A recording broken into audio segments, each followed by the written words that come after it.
तो first question क्या है, फर्स्ट कहता है इटली तथा जर्मनी वर्तमान किस देश के अंतर्गत आते हैं। यानी कि इटली और जो जर्मनी है वर्तमान में किस महादेश के अंतर्गत आते हैं। तो वो है हमारा यूरोप। यूरोप का एक राज्य दोनों जगह है। यूरोप महादेश में हमारा इटली और जर्मनी पड़ते हैं। ठीक है।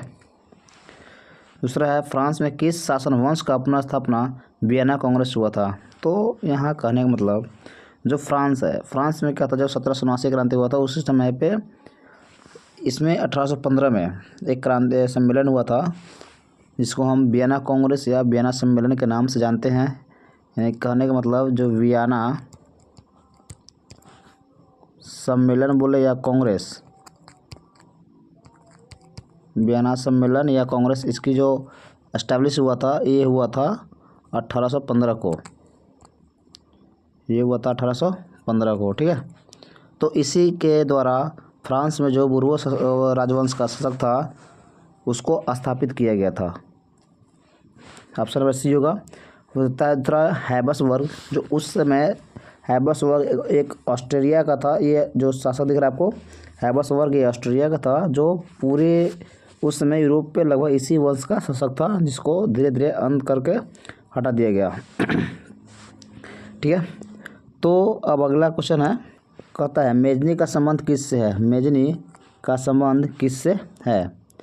तो मेजनी का जो संबंध है वो एक कार्बोनरी से है।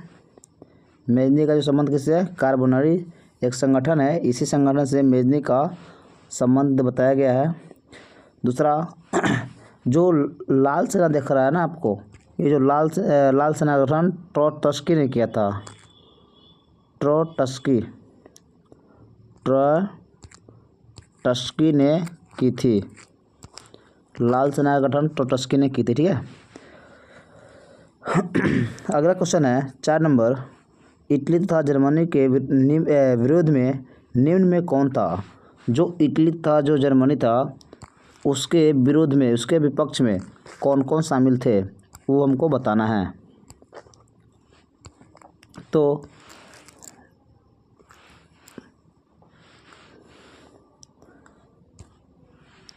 जो इटली और जर्मनी के जो विरुद्ध में था वो था हमारा कौन, ऑस्ट्रिया। ऑस्ट्रिया जो था इटली और जर्मनी के विरोध में था, क्योंकि ऑस्ट्रिया में उस समय जो चांसलर हुआ करता था वो बहुत क्रूर था। उसके आसपास में जो इटली जर्मनी था उसको अलग अलग विखंडित कर रहा था। खासकर उसमें आता है नाम मेटरनिक का। ठीक है। अगला क्वेश्चन है आपका, गैरीबाल्डी पेशे से क्या था। गैरीबाल्डी पेशे से क्या था। तो मेरे दोस्त गैरीबाल्डी जो था पेशे से एक नाविक था जिन्होंने बाद में माउंट काबूल के विचारों से प्रभावित होकर के आगे चल के अपने जो देश थे उसमें अपना सहयोग देना शुरू किए और उसके द्वारा अपने राज्य को विस्तार स्वतंत्र करने के लिए अहम रोल निभाया उसने। 6 नंबर क्वेश्चन है, जाल्वे राइन जर्मन राइन राज्य का निर्माण किसने कराया था। जो जल्वे राइन राज्य है उसका निर्माण किसने कराया था। तो इसके बारे में सबसे पहले बनाया गया था कौन, इसका जो निर्माण कराया था वो था नेपोलियन बोनापार्ट। कौन था, वो था ऑप्शन नंबर बी, यानी कि नेपोलियन बोनापार्ट। ठीक है। नेपोलियन बोनापार्ट ने जर्मन राइन राज्य का निर्माण कराया था। ठीक है। जबकि बिस्मार्क का बात किया जाए तो बिस्मार्क जो था वो लौह और रक्त की नीति का अवलंबन किया था। लौह और रक्त का नीति का अवलंबन किया था बिस्मार्क ने। ठीक है। ये चीज़ याद रखिएगा, बहुत इंपॉर्टेंट क्वेश्चन है कि बिस्मार्क का संबंध किससे है। तो बिस्मार्क का संबंध है रक्त और लौह की नीति से। ठीक है। चलिए आगे देखते हैं हम लोग। अगला 7वां क्वेश्चन है, जाल्वेरिन एक संस्था थी। जो एक जाल्वेरिन संस्था थी वो कैसी संस्था थी। तो मेरे दोस्त जो जाल्वेरिन एक संस्था थी ना वो एक व्यापारियों की संस्था थी। ठीक है। किसकी, व्यापारियों का। एक व्यापारियों का एक क्या था, एक संस्था थी जिसके द्वारा जो टैक्स थे, कर थे, उसको समाप्त कर दिया गया और इसी के थ्रू काम किया जाना शुरू कर दिया गया। ठीक है। तो अगला हम लोग देखते हैं। तो 8वां क्वेश्चन हम देखते हैं कि क्वेश्चन हमारा है फ्रैंक फ्रंट की संधि कब हुई थी? क्वेश्चन हम लोग का है 8 नंबर कि फ्रैंक फ्रंट की संधि कब हुई थी? तो मेरे दोस्त, जो फ्रैंक फ्रंट की जो संधि है वो 1871 में हुआ था, जिसके द्वारा जर्मनी का एकीकरण किया गया था। इसी 1871 में ही क्या था, जर्मनी का एकीकरण हुआ था फ्रैंक फ्रंट की संधि के माध्यम से ही। ठीक है, तो ऑप्शन नंबर डी। अगला है नेपल्स क्रांति कब हुआ था? जो नेपल्स की क्रांति था वो 1820 को हुआ था। जो नेपल्स क्रांति था वो क्रांति हुआ था 1820 में। ठीक है, चार्टिस्ट, अगला क्वेश्चन है चार्टिस्ट आंदोलन कहाँ शुरू हुआ था? तो जो चार्टिस्ट आंदोलन था ये किसानों मजदूरों के लिए उठाया गया कदम था, आंदोलन था, चलाया गया एक आंदोलन था। वो आंदोलन था कहाँ पे हुआ था? सर्वप्रथम वो आंदोलन हुआ था इंग्लैंड में। इस आंदोलन का महत्वपूर्ण देखा गया और ये आंदोलन शुरुआत जो हुआ था वो इंग्लैंड में ही हुआ था। ठीक है, अगला हम लोग क्वेश्चन देखेंगे क्वेश्चन नंबर 11, किस युद्ध के बाद जर्मनी का एकीकरण कर दिया गया? तो सेडान के युद्ध के बाद जर्मनी का एकीकरण कर दिया गया। यंग यूरोप के संस्थापक कौन थे? देखिए, मेजनी जो था उसने इटली के एकीकरण के लिए कई 2 संस्था का निर्माण किए। पहला 1831 में 1831 में यंग इटली का स्थापना किए। यंग इटली नामक संस्था का स्थापना किए और जस्ट 3 साल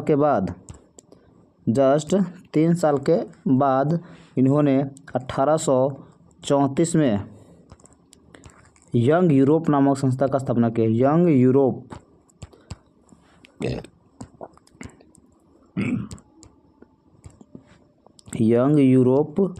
नामक संस्था का स्थापना की है इन्होंने। कौन? तो वो थे मेजनी ने यंग यूरोप के नामक संस्था का स्थापना किए थे। ठीक है, जो कि गैरिबाल्डी क्या था, विक्टर इमैनुअल क्या था, मुसोलिनी, ये तो इसके संस्थापक थे ही नहीं कोई। तो हमारा ऑप्शन जाएगा मेजनी डी। ठीक है, तो आगे हम लोग चेक करते हैं यूरोप का मरीज तुर्की को कहा जाता है। तुर्की को ही यूरोप का मरीज कहा जाता है। अगला है वियना कांग्रेस कब हुआ था? हम अभी भी ऊपर बताए हैं आप लोग को, वियना कांग्रेस या वियना सम्मेलन ये दोनों एक ही चीज़ है। ये हुआ था 1815 को। ये हुआ था 1815 को। तो इसके हिसाब से हमारा जो ऑप्शन नंबर है ये करेक्ट है। ठीक है, 1848 में संपूर्ण क्रांति हुआ था, फ्रांस की क्रांति। ठीक है, तो हमारा ऑप्शन हो जाएगा ए। जर्मनी के एकीकरण के प्रमुख वास्तुकार कौन थे? तो जो जर्मनी का एकीकरण में महत्वपूर्ण जो व्यक्ति थे वो थे बिस्मार्क। फ्रैंक फ्रंट की संधि 1871 में कौन सी संधि हुई थी? तो ऊपर जस्ट क्वेश्चन मिला आपको कि फ्रैंक फ्रंट की संधि कब हुआ था? 1871 में। तो जो इसका आंसर हो जाएगा वो हो जाएगा अपने को कौन? तो ऑप्शन नंबर ये, यानी कि फ्रैंक फ्रंट की संधि 1871 में। ठीक है, अगला क्वेश्चन 17 नंबर, इटली की एकीकरण में निम्न में किसका योगदान था? यानी कि जो इटली का एकीकरण था उस एकीकरण में किसका योगदान था? तो देखिए, इटली के एकीकरण में मेजनी का भी योगदान था, गैरिबाल्डी का भी योगदान था, माउंट काबूर का भी योगदान था। इसी के हिसाब से हमारा जो ऑप्शन हो जाएगा वो हमारा ऑप्शन हो जाएगा ऑप्शन नंबर डी, इनमें से सभी। अगला क्वेश्चन है रॉबर्ट वोन कहाँ के निवासी था? तो रॉबर्ट वोन ये जो व्यक्ति थे ये ब्रिटेन के निवासी थे। ठीक है, रॉबर्ट वोन कहाँ थे? ये ब्रिटेन के निवासी थे। अगला क्वेश्चन है अर्नस्ट रेनन कहाँ के दार्शनिक थे? तो जो अर्नस्ट रेनन है वो फ्रांसीसी दार्शनिक थे। वो फ्रांस के रहने वाले व्यक्ति थे, वो फ्रांसीसी दार्शनिक थे। ठीक है, नेपोलियन ने लाइप्जिग की लड़ाई कब लड़ी थी? तो नेपोलियन ने लाइप्जिग की लड़ाई 1813 में लड़े और इसी लड़ाई में इनकी हार हुई थी। 1813 में जो युद्ध हुआ था उस युद्ध में इनकी क्या हुई थी? हार हुई थी। ठीक है, तो लाइप्जिग की लड़ाई में नेपोलियन को क्या हुआ? बुरी तरीके से हार हुआ था और ये वहाँ से भाग चुके थे।